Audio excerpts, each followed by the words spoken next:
ప్రభు మీతో ఉందురుగాక.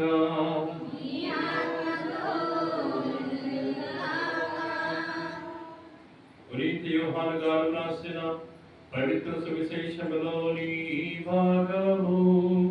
యోహాను సువార్త 6వ అధ్యాయము 44వ వచనం నుండి 51వ వచనం వరకు.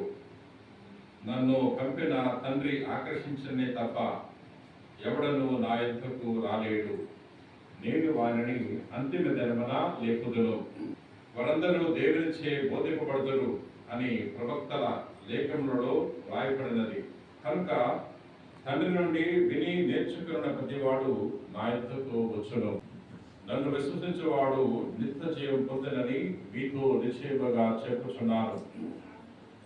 జీవాహారమును నేనే. మీ పితరులు ఎడారులు మన్నాను భుజించి మరణించేది. పరలోకము నుండి దిగివచ్చిన ఆహారం ఇదే.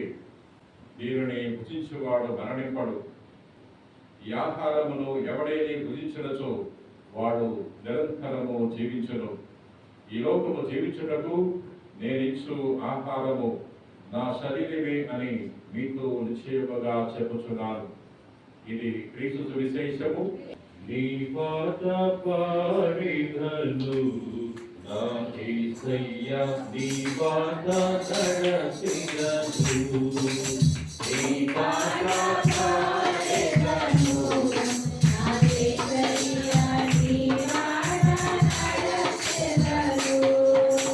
నీ పాట పాడినను నా యేసయ్యా, నీ పాట తడసినను.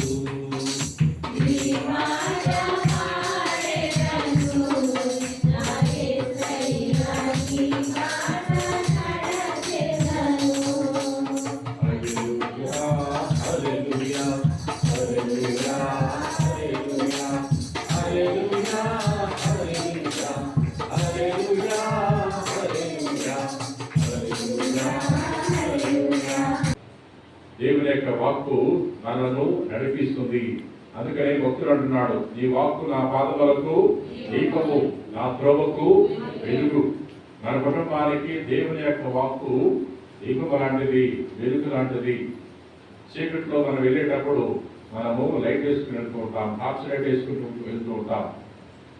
చీకట్లో మనము బండి నడిపేటప్పుడు లైట్ వేసుకుని వెళ్తాం. లైట్ అయిపోతే ఏ బోధలోనో, ఏ ముళ్ళ పొదలోనో, ఏ గుట్టలోనో పడిపోతాం. ప్రియ సహోదర, మనం గమ్యస్థానం చేరలేము. కాబట్టి తప్పనిసరిగా చీకట్లో ప్రయాణించినప్పుడు లైట్ని ఆధారం చేసుకుని వెళ్తాం, ముందుకు సాగిపోతాం. అదే విధముగా మన జీవితంలో మనం ముందుకు సాగిపోవాలంటే, మన విజయం సాధించాలంటే దేవుని యొక్క వాక్కు మనకు ఎంతగానో సహాయపడుతుంది. దేవుని యొక్క వాక్యాన్ని మనము వినియోగించుకోవడానికి ప్రయత్నించాం. ఎందుకంటే దేవుని యొక్క వాక్కు శక్తి గలది, రెండంచుల గల ఖడ్గము కంటే పదునైనది. దేవుని యొక్క వాక్కు చదివి ధ్యానం చేసుకున్నప్పుడు నీకు ఓదార్పు వస్తుంది. దేవుని యొక్క వాక్కు చదివి ధ్యానం చేసుకున్నప్పుడు నీకు నెమ్మది వస్తుంది. దేవుని యొక్క వాక్కు చదివి ధ్యానం చేసుకున్నప్పుడు నీలో ఉన్న తలుపుడు పోతుంది. నీ భర్త గురించి నీవు ఆలోచించి బుర్ర బద్దలు కొట్టుకోవచ్చు. నీ భార్య గురించి నీవు ఆలోచించి కలతలిద్దరితో జీవించవచ్చు. నీ బిడ్డల మాట వింటలేదని నీవు బిడ్డల గురించి బాధపడి నీవు అనారోగ్యానికి గురి కావచ్చు. ఆర్థిక సమస్యలు చుట్టుముడుతున్నాయని ఆలోచించి బాధపడవచ్చు. చుట్టూ ఉన్న వారు శత్రువులయ్యారు, వారు కుట్ర చేస్తున్నారు ఆలోచించి ఆందోళన గురి కావచ్చు. అటువంటి తరుణంలో ప్రభు యొక్క వాక్కు నీకు ధైర్యాన్ని ఇస్తుంది.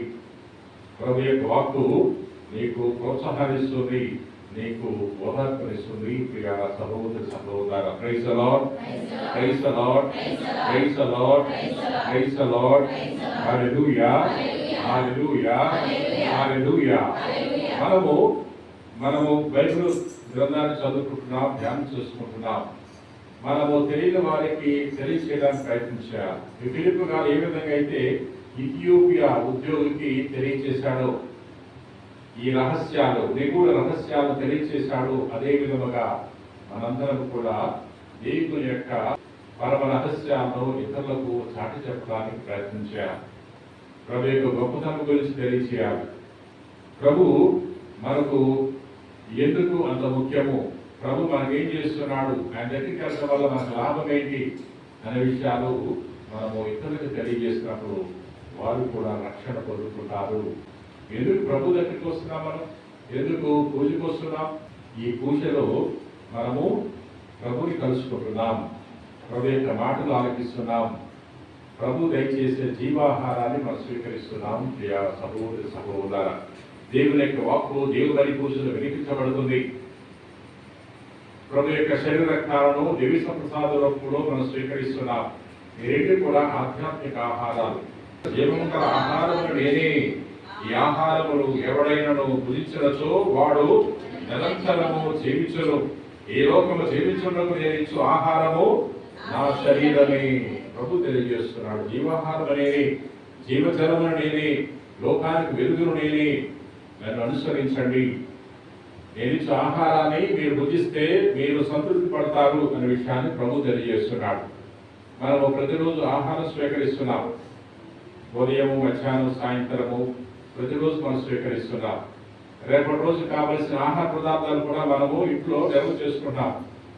వారానికి సరిపడా బియ్యాన్ని తీసుకొచ్చి నిల్వ చేసుకుంటాం. నెలకు సరిపడా సరుకులు తీసుకొచ్చి మనము ఇంట్లో నిల్వ చేసుకుంటున్నాం. ప్రియ సహోదర సహోదర, ఎందుకంటే మనిషి తెలివైన వాడు కాబట్టి ఇతర జంతువుల వలె కాకుండా మనిషి ముందు జాగ్రత్తతో ఈ యొక్క ఆహార పదార్థాలను ఇంట్లో నిల్వ చేసుకుంటాడు. కానీ ఇతర జంతువులు, ఇతర జీవులు మనకు వలె ఆహార పదార్థాలను నిల్వ చేసుకో, వాటికి అంత తెలివి లేదు. ఆయన దేవుడు పోషిస్తున్నాడు. మన వలె అది విత్తనాలు విత్తట్లేదు, మరి కోత కోయట్లేదు, దుర్పుడు చేయట్లేదు, ధాన్యాన్ని గిడ్డంగిలో భద్రపరచట్లేదు. మనకి ఎక్కువ ఆందోళన, రేపటి రోజు గురించి, వచ్చే సంవత్సరం గురించి మనకే ఎక్కువ ఆలోచనలు ఉంటాయి. కానీ మనకంటే తక్కువ విలువ చేసే ఆకాశ పక్షులను చూస్తున్నాం, జంతువులు చూస్తున్నాం. ఆకాశ పక్షులు గూట్లో ఎప్పుడు కూడా ఆహారం తీసుకొచ్చి నిల్వ చేసుకో. ఉదయం లేవగానే సూర్యోదయం కాగానే గూటి నుండి పక్షులు బయటకు వచ్చేస్తాయి. వచ్చేసి ఎక్కడికి వెళ్తాయి? ఆహారం కోసం వేటాడుతూ ఉంటాయి, వెతుకుతూ ఉంటాయి. ఆహారం సమకూర్చుకున్న తర్వాత దాని యొక్క వేట ఆ రోజు యొక్క వేట ఆగిపోతుంది. మన ఇళ్ళలో మనలో కొంతమందికి గేదెలు ఉన్నాయి, ఆవులు ఉన్నాయి, ఎద్దులు ఉన్నాయి, గొర్రెలు ఉన్నాయి, మేకలు ఉన్నాయి. అవి ఉదయము వాటిని వదిలిపెడితే ఎక్కడికి వెళ్తాయి? ఎక్కడైతే ఆహారం ఉందో, ఎక్కడైతే మేత ఉందో అక్కడికి వెళ్ళి చక్కగా తినేస్తూ ఉంటాయి. కడుపు నిండిన తర్వాత ఏదో చెట్టు కింద అవి కొడుకుని నెమరు వేసుకుంటూ ఉంటాయి.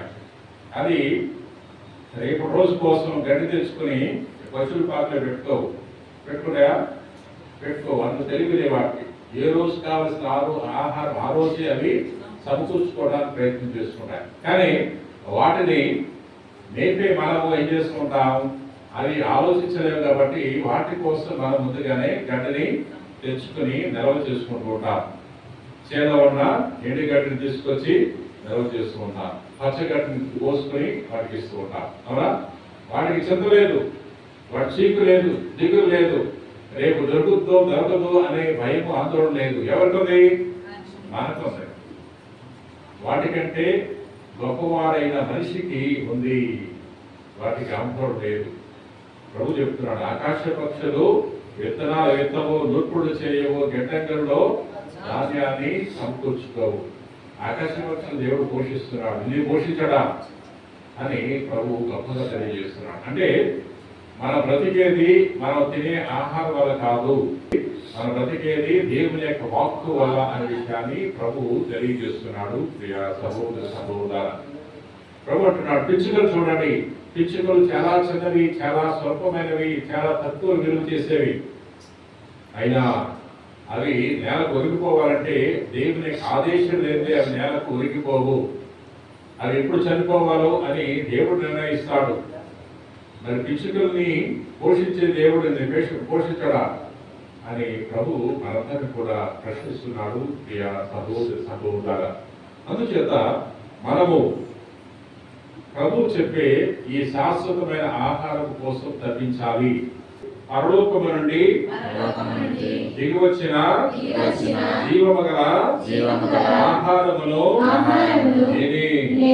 ఈ ఆహారమును ఎవడేని భుజించునచో వాడు నిరంతరము జీవించును. పరలోకము నుండి దిగివచ్చిన జీవము గల ఆహారమును నేనే. ఈ ఆహారమును ఎవడేని భుజించునచో వాడు నిరంతరము జీవించును. ప్రభు తెలియజేస్తున్నాడు, నేనే ఈ ఆహారములు. పరలోకము నుండి దిగి వచ్చిన జీవముగా ఆహారం నేనే.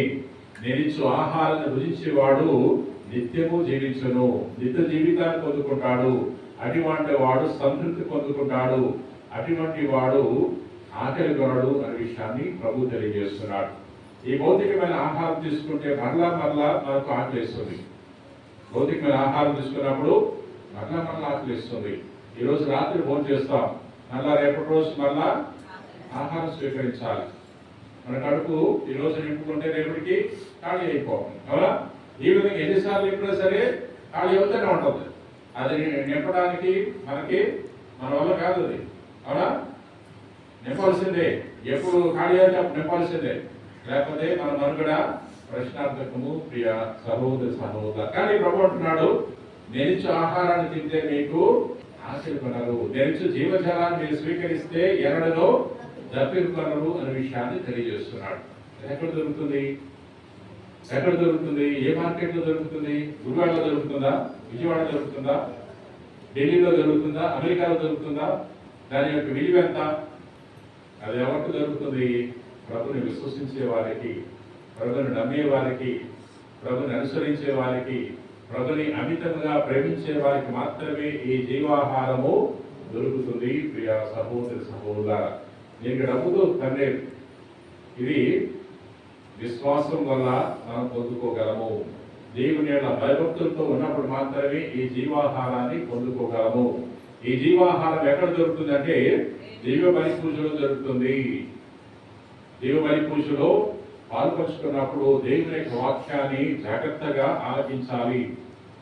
జాగ్రత్తగా ఆలకించి విశ్వాసముతో దానిని ధ్యానం చేయాలి. ఎందుకంటే దేవుని యొక్క వాక్కు ద్వారా దేవుడు మనతో మాట్లాడుతున్నాడు. దేవుని యొక్క వాక్యే మనకు ఆహారము. ఈ దివ్య బలి పూజలో దివ్య సప్రసాదము దేవుడు ప్రసాదించే ఆహారము. దివ్య ప్రసాదం స్వీకరించేటప్పుడు భక్తి ప్రవృత్తులతో స్వీకరించాలి. మన హృదయాన్ని మనస్సును సిద్ధం చేసుకుని దివ్య ప్రసాదాన్ని స్వీకరించాలి.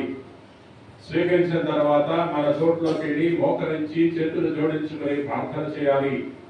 అప్పుడు నీ ఆత్మకు శాంతి, నీకు నెమ్మది అనుగ్రహించబడుతుంది. నీవు తృప్తిని పొందుకుంటావు. ఈ భౌతిక ఆహారాన్ని స్వీకరిస్తే మనకు తృప్తి ఉండదు. మరలా ఈ ఆహారాన్ని స్వీకరించవలసిందే. కానీ ప్రభు ప్రసాదించు ఈ జీవాహారము, ఈ నిత్య జీవాహారాన్ని స్వీకరిస్తే తప్పకుండా మనకు సంతృప్తి దొరుకుతుంది. ప్రియ సహోదర, ప్రార్థన చేసుకుందాం. మహాపరిశుద్ధులకు ప్రేమ కలిగిన ప్రభు, దైవ సర్వేశ్వర ప్రభు, ఈ రోజున జీవాహారం గురించి మేము ధ్యానం చేసుకుని ఉన్నాం. ప్రభు, మా సంఘంలో ఎవరెవరైతే శాంతి లేక సమాధానం లేక బాధపడుతున్నారో అటువంటి వారికి సమాధానం దయచేయండి. మా సంఘంలో ఎవరైతే ఆర్థిక సమస్యలతో సతమతమైపోతున్నారో అటువంటి వారిని దీవించమని, వారికి ఆర్థిక సమృద్ధిని దయచేయమని ప్రార్థన చేయించున్నాం. మా సంఘంలో ఎవరైతే అనారోగ్యంతో బాధపడుతున్నారో అటువంటి వారందరినీ కూడా తాకి స్వస్థపరచమని మా నాథుడైన క్రీస్తు ద్వారా మనవి చేయించున్నాం తండ్రి.